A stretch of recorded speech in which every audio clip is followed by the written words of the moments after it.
Les élèves de cette contrée ne feront plus de longue distance ou n'envieront plus ceux qui sont dans les écoles de la ville.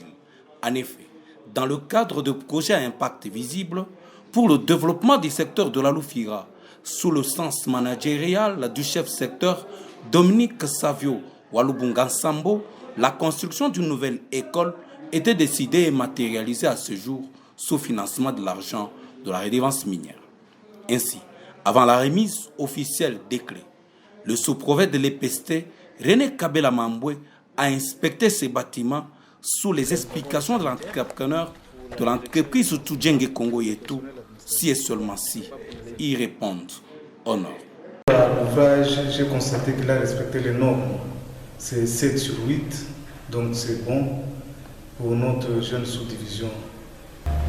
Avant que les élèves puissent regagner les bâtiments, il fallait que je jette un coup d'œil pour qu'à mon tour je fasse un rapport à la hiérarchie. Les bâtiments en question sont constitués de 2 blocs, de 3 salles de classe chacun, bien équipés en bancs et tables plus chaises confortables pour enseignants, d'un bloc administratif avec le bureau du directeur et du secrétariat, plus les installations sanitaires. Très satisfait de l'œuvre, le sous-préfet de l'EPST René Kabela Mamboué d'évoquer l'impact de cette école dans ce milieu. Dans ce village, il n'y a pas une école. Donc vous voyez que l'école se trouve sur la route nationale. Il y a pas mal d'accidents. Avec la gratuité, il n'y a pas de frais de dissonance au niveau de l'école primaire.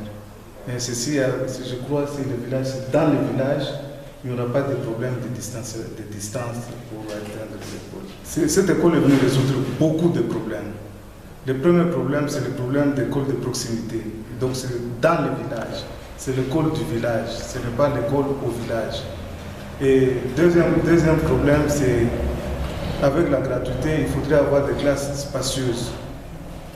Donc ça vient résoudre ce problème-là. Et le dernier problème, c'est que nous devons nous conformer au problème de la gratuité. Donc on doit essayer de tout faire pour que les parents puissent sentir cette histoire de gratuité. Cet ouvrage vient de s'ajouter à d'autres qui sont réalisés dans le secteur de la Loufira avec le fonds de la redevance minière sous le leadership du chef secteur Dominique Savio Walubunga.